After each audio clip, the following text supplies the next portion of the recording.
Hey, David here from Mongrel Motorsports.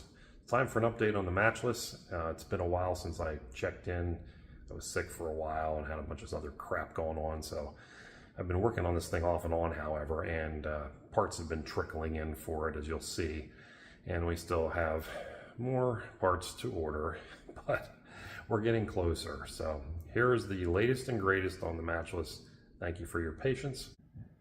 Well, welcome back, and an introduction here to my new $450 ammo carburetor that I had to buy because the other one was no good.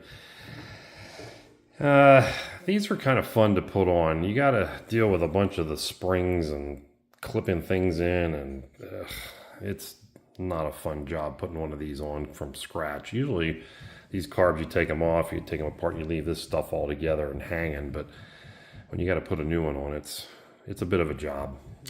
I almost need three hands sometimes. At any rate, one of the things I think was the problem that caused the other carb to be bad was these washers. I'm going to assume it was probably my cousin, but it could have been anybody. Put these washers on. I don't know if you can tell, but this thing's all kinds of bent and distorted. And it's because it's too big. It's too wide. So when you tighten it down, the washer is actually touching the housing on the backside here, and you're applying pressure to this part of the carb, and that's probably what's distorted the other one. Both of the washers were bent and ugly, so I got rid of those. I put some smaller diameter washers in here. Not exactly the right ones, but at least they fit correctly. So that should not happen again. The other issue I had was the snout on the original carb for the rubber boot that goes to the air cleaner. I couldn't get off.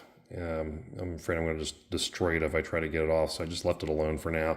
Put this one that comes with the carb in. And I'm not sure, I don't think it's going to work with this rubber boot. And that goes in here like that, and then over the mouth of the carb. I'll screw with it a little bit, but I don't think it's designed to fit like that. So I may have to leave this off. It's kind of hard around this lower edge. The rest of it's fairly pliable, but they don't reproduce these, so I don't want to have it fall off and lose on the road somewhere. So I might just leave this off and forego the air cleaner. People make a big deal sometimes about air cleaners, but unless you're riding in dirt roads and dusty conditions, it's really not going to do that much to these, from especially the limited use we give them anymore. It'd be different if you're riding it every day, but because it wears the engine out quicker. But just for around normal use and occasional rides, I don't see it being a problem not having an air cleaner. People run without air cleaners and, you know, all kinds of competition bikes and so forth. Granted, they're taking them apart and rebuilding them every so often, but again, it's the use that this thing's going to see. I don't think it matters. I don't have air cleaners on my Interceptor, and it never came with any. So this is kind of unusual to have an air filter, and it's a big rectangular thing in there that it's like a cannon. You got to oil it. I did have it out and cleaned it, but I don't think it's going to matter. Anyway, carb is on. I did discover that the throttle cable is starting to fray up at the grip, not surprisingly, inside there. So I'm going to order another one of those next time I order parts, but it should be good enough for now. This is predictably the nightmare that I predicted. This tire is so old and stiff that it's really not wanting to come off with my basic tire tools. So I think I'm just going to cut this thing off and forego a lot of pain and aggravation and cursing. Yep, that took literally 2 minutes with the right tools. This thing had me confused as the dickens. I had the wheel off, and there's a nut that goes on here, and I couldn't for the life of me figure out how to loosen the nut, because all it did was spin the collar on the wheel rim. So I was baffled by that and asked some of the guys on the Matchless AJS group, and they told me, no, dummy, you got to have the wheel bolted in the bike to loosen that. It has to be in the axle nut tight. So I put it back on, did that, nut came right off. And the reason I wanted to do that is because I think this is the reason the speedometer cable broke. This thing, now that I have it apart, you can see it is just gummed up with a bunch of gack. This thing didn't even really want to turn. So I think that was the problem. I think these gears were getting jammed up in here, and maybe that's what caused the speedo gear to go. I don't know. Maybe not, but I'm going to take this apart and clean it and make it work like it should. And get all this mess out of here. Okay, back on the bike again after being sick and off for a couple weeks here. Still dealing with this front wheel. It took forever to get this nut off of here or wherever it goes, but it's this thing here. It's only got like a two-sided thing for an open-end wrench. Bad design. Yeah, I'd say so. That thing was seized in the hub because, of course, that's probably steel and the hub's aluminum. And here's the brakes. And no wonder the brakes on these bikes are pretty much useless. I mean, look at the tiny size of those brake shoes. And this is the surface that it runs on inside the hub. I mean, compared to my finger size, that's like half the width of a normal brake drum today. Just awful. It's more there for looks than for function. So I got to see if I can figure out why the brakes have so much travel. I think there is an adjustment you can do in the internals of the brake. I got to read the manual again. Bearings look okay. I'm going to squish some more grease in there, and then we'll start with getting this tire replaced. Last one. I got the other one on the bike. But that was a chore to get that off there. That took a lot of heat. I actually had to take the air chisel to it, and I think that's what finally broke it loose. But very, very difficult to get that nut out of there. Fortunately, they sell new ones at the Owners Club, so I'm going to have to order one of those. But finally got it off. So we'll work on the brakes next and then get this tire replaced. I use the vise to be able to spread the shoes apart so I can get things apart and put back together. There's an adjustment that they say you can do for these shoes if they're loose, and that you can put washers underneath these cups. They just come right out. So that's what I did. It says the washers are included in the motorcycle toolkit. Well, my motorcycle toolkit does not have any, so I'm just sticking a washer on each side, and we're going to see what that does. Hopefully I don't have to take this back apart again, but we'll try it and see what happens. Well, let me tell you, these springs are miserable to deal with. I wound up having to buy a tool. This tool is actually for removing exhaust springs for mufflers on motorcycles and snowmobiles and that sort of thing. And this was the right tool for the job, but these springs are so stiff. I don't know how else you'd get them. Usually I use vice grips on them and just use that to pull them off, but couldn't do it with these. Needed something with more leverage. So that was the solution to the problem. You can get that tool on Amazon or other places, I'm sure, but I think it was about $15, but solved the problem. Okay, latest Matchless update. Replaced the plug wires because the other ones looked like they were ready to arc to everything. The insulation on those was pretty old. So I got a new pair here and installed those. That wasn't too difficult to do.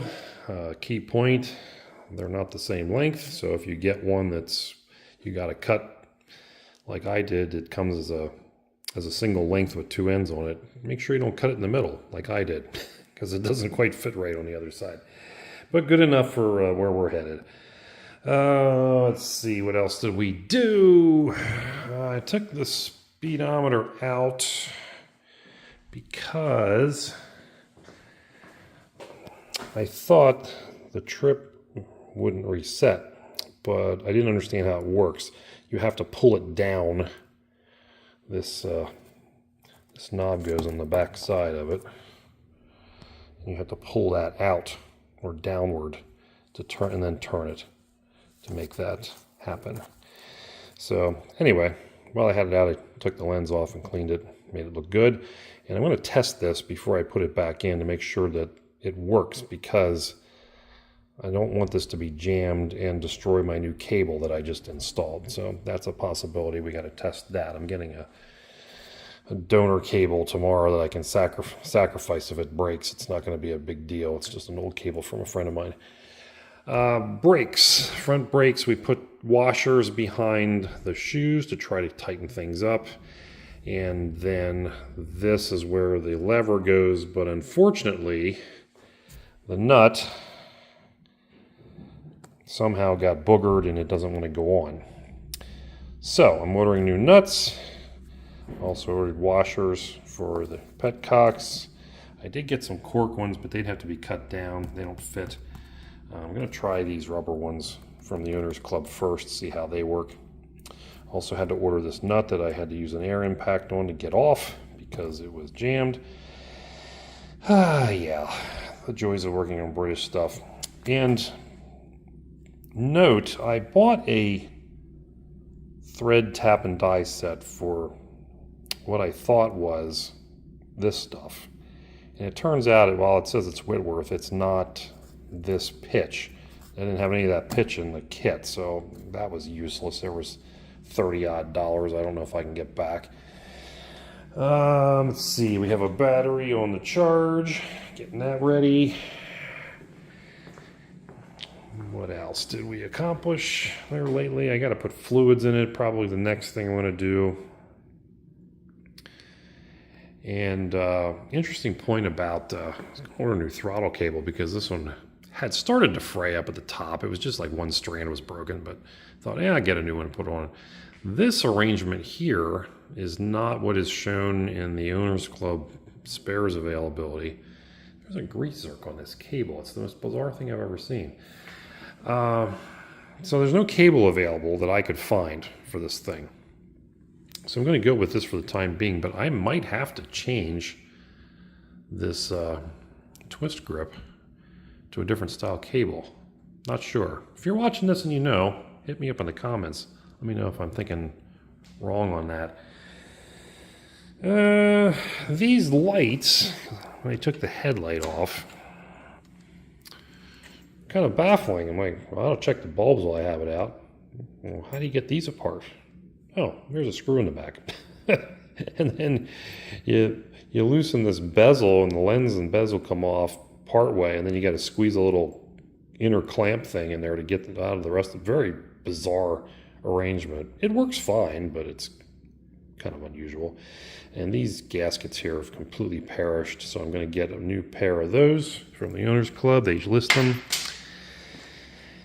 I think, well, we're almost done here. I got the tail light bulb I took out to check that. It was shot, and it was the wrong one. I think it was a 12 volt somebody had stuck in there. So that, I got a box of 6 volt bulbs coming. I was debating doing an LED, but they were kind of expensive, and they're all made in China, and they're only sold by one person that I could find, so I wasn't sure if I could trust them or not. So I'm just going to put incandescents in there. I got a box of 10. If they don't last very long, oh well. They're only like $10 for the box, including shipping. This is not the license plate that will be on it. This was purchased by my cousin just to have something on there, and it's not registered to anybody we know, so we can't use it. So if you're a collector and want a purple antique motorcycle tag, hit me up. I would let that go. Let's see. I did get a replacement tag just for decorative purposes. These were available on eBay. Guy custom makes these. And that's the actual tag number that the bike had. I have the registration card from when my grandfather had it. So I had him make up one of these. The color's not exactly right. It's kind of a New York yellow-orange. It's not a bright yellow like it should be, like that. But you know what? Close enough. It was like $17 or something. It's aluminum. It's not embossed, you know, it's just a flat piece. So certainly can't fool anybody with that, but it'd be a nice piece just to have on there for decoration. And we got both of the new tires mounted. So that is where we are at present. So I got to order more parts, wait for those to come in. Yeehaw. So we will check back when we have all that, but we're getting very close to getting this thing ready to try to start it. Fingers crossed.